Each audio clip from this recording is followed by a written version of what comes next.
एक बार बोल दीजिए शिव गुरु महाराज की जय। आइए अनंत भक्ति चैनल में आप सभी भक्तजनों का एक बार फिर से स्वागत है। आज मैं आप लोगों को दसम स्कंध का पूर्वार्ध का 49वां अध्याय सुनाती हूँ, जिसमें अक्रूर द्वारा धृतराष्ट्र को श्री कृष्ण का संदेश है। श्री सुखदेव जी बोले, हे राजन, जब अक्रूर जी हस्तिनापुर गए, जो पूर्व वंश के राजाओं द्वारा बनाए मंदिर आदि से शोभायमान था, वहां जाकर वे अंबिका पुत्र राजा धृतराष्ट्र से मिले, जहां भीष्म पितामह, विदुर, सोमदत्त पुत्रों सहित बाहुलिक, पांडव और अन्य सुहृदों से शोभित कुंती को उन्होंने देखा। राजा धृतराष्ट्र ने उनका स्वागत करवाया। अक्रूर जी प्रत्येक से पृथक पृथक मिलकर सबका समाचार पूछे। उन लोगों ने भी अक्रूर जी का कुशल समाचार पूछा। पांडवों ने बड़े आदर सत्कार से उन्हें हस्तिनापुर में ठहराया। अक्रूर जी राजा धृतराष्ट्र का व्यवहार देखने के लिए कितने ही दिन तक हस्तिनापुर में पड़े रहे। महीनों बीत गया। तब उतने दिन में राजा धृतराष्ट्र का पांडवों के साथ जैसा व्यवहार था, कौरवों ने उनके साथ जैसा दुर्व्यवहार किया था, उन सब बातों को उन्होंने अपनी आंखों से देखा और कानों से सुना। फिर पांडवों के तेज, बल, पराक्रम, शास्त्र आदि की निपुणता, विनय आदि श्रेष्ठ गुणों को तथा उनके प्रति प्रजा की प्रसन्नता को, जो कष्ट दुर्योधन आदि सहन न कर सकते थे, यह सब कुछ देखा। और इसलिए जो कौरव आदि उन्हें पांडवों को विष देने आदि के अन्याय किए थे, वे सब कुंती और विदुर जी ने अक्रूर जी से सुनाए। उस समय कुंती ने अपने भाई अक्रूर जी को आया हुआ देखकर अपनी जन्मभूमि का स्मरण करके आंसू बहाते हुए इस प्रकार कहा, हे सौम्य, मेरे माता पिता, भाई बहने, भतीजे, कुल स्त्रियां, सखियां, भक्त वत्सल, शरणदाता श्री कृष्ण और कमल नयन बलराम जी कभी मेरे पुत्रों की सुधि करते हैं। मैं तो जिस प्रकार व्याघ्रों के बीच हिरनी घिर जाती हैं, उसी प्रकार शत्रुओं के बीच घिरकर चिंता में पड़ी हूँ। क्या मुझे और पिताहीन मेरे बालकों को श्री कृष्ण चंद्र आकर अपने वचनों द्वारा धैर्य बंधाएंगे? हे महाराज, अक्रूर से ऐसे कहकर कुंती स्वयं ही भगवान श्री कृष्ण चंद्र का इस प्रकार ध्यान कर कर कहने लगी, हे कृष्ण महायोगिन, हे विश्वात्मन, हे विश्वपालक, हे गोविंद, बालकों सहित दुख पाती हुई मुझ शरणागत की रक्षा कीजिए। आपके मोक्षदाता चरणा बिंदों के सिवा मनुष्य मात्र में मुझे कोई दूसरा शरण देने वाला कोई दिखलाई नहीं देता, क्योंकि मनुष्य तो स्वयं मृत्यु रूपी संसार से भय खाता है। अतः शुद्ध स्वरूप परम परमात्मा योगेश्वर योग मूर्ति श्री कृष्ण को मैं प्रणाम करती हूँ। हे प्रभु, मैं आपकी शरण आई हूँ। श्री सुखदेव जी बोले, हे राजन, इस प्रकार अपने कुटुंब और श्री कृष्ण जी का स्मरण करके अपनी परदादी दुखी होकर रोने लगी। परदादी मतलब कुंती।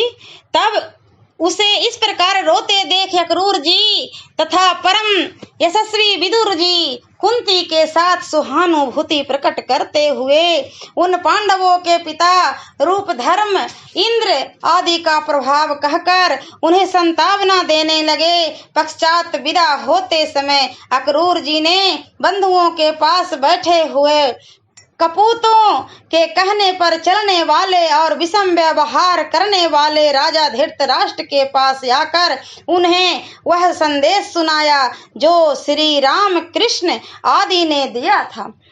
उस समय अक्रूर जी ने कहा, हे विचित्र वीर्य के पुत्र, हे कौरवों के कृति बढ़ाने वाले, जब तुम्हारा भाई पांडु मरा तब अभी तुमको राज सिंहासन मिला है। यदि तुम धर्म पूर्वक पृथ्वी का पालन करोगे तो अपने स्वभाव से प्रजा को प्रसन्न कर लोगे। यदि तुम अपने बंधुओं पर समदृष्टि रखोगे तो तुम्हारा भला होगा, यश बढ़ेगा, अन्यथा यहाँ दुख और परलोक में नरक भोगना पड़ेगा। इसलिए तुम पांडव तथा अपने पुत्र के साथ एक सा भाव रखो। हे राजन, यहाँ किसी का सत्संग सदैव स्थिर नहीं रहता। स्त्री पुत्र आदि तो क्या है, अपना देह भी सदैव साथ नहीं रहता। यह जीव तो अकेला ही जन्म लेता, अकेला ही मरता है। वह अकेले ही पाप और पुण्य के फल को भी भोगता है। मूर्ख का अधम से जोड़ा हुआ धन दूसरे लोग पुत्र आदि के बहाने से हरण कर लेते हैं।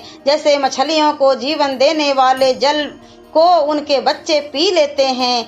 जिन्हें दीन करुणा का पात्र समझकर स्वयं अधर्म पूर्वक पोषण करता है, वे प्राण धन और पुत्र आदि उस मूर्ख पोषण कर्ता को भोग सुख मिलने से पहले ही छोड़ देते हैं। इस प्रकार स्त्री आदि के छोड़ देने पर अपने वास्तविक स्वार्थ को न जानने वाला वह मूर्ख प्रयोजन सिद्ध न होने के कारण स्वधर्म से विमुख होकर अपने किए हुए पापों को साथ लेकर घोर नरक में पड़ता है।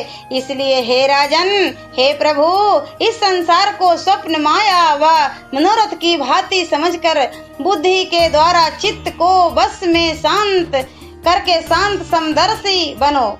यह सुन धृतराष्ट्र बोले, हे अक्रूर जी, आप तो कल्याण करने वाले ऐसे वचन कह रहे हैं जिनसे हम वैसे ही तृप्त नहीं हो रहे हैं जैसे मरना धर्मा मनुष्य अमृत पीकर भी तृप्त नहीं होता। हे साधु, फिर भी आपकी प्रिय सत्यवाणी अपने पुत्रों की प्रीति के कारण मेरे विषम चंचल चित्त पर प्रभाव नहीं डालती। जैसे स्फटिक मणि वाले सुदामा पर्वत पर बिजली चमकते ही लीन हो जाती है और स्थिर रहती, उन ईश्वर की इच्छा को कौन मिटा सकता जिन्होंने अभी पृथ्वी का भार उतारने के लिए यदुकुल में अवतार लिया है, जो अपनी अतकर्य माया के द्वारा इस जगत को रचकर उसमें अंतर्यामी रूप में से प्रवेश करके तथा कर्म फल का विभाग करते हैं। समझ में न आने वाली लीला के द्वारा संसार चक्र को घुमाते हैं, उन परमेश्वर को मैं प्रणाम करता हूँ। श्री सुखदेव जी बोले, तब अक्रूर जी राजा का यह भाव समझकर तथा बंधु बांधव यादवों से मिलकर सबसे विदा ले मथुरापुरी चले आए। उन्हें देखकर श्री बलदेव जी और कृष्ण जी बड़े प्रेम से मिले। अक्रूर जी ने हस्तिनापुर वह सब समाचार कह सुनाया जिसके लिए श्री बलदेव जी और श्री कृष्ण जी उनके पास भेजा था। ओम नमो भगवते वासुदेवाय नमः। और दसम स्कंध का पूर्वार्ध स्कंध समाप्त हो गया। अब अगले वीडियो में दसम स्कंध का उत्तरार्ध का पहला अध्याय मैं सुनाऊंगी। ऐसे ही मनोरंजक कथाएं, कहानियाँ और भक्ति गीत सुनने के लिए हमारे इस चैनल अनंत भक्ति को सब्सक्राइब करें और वीडियो अच्छी लगी हो तो लाइक का बटन जरूर दबाएं। धन्यवाद।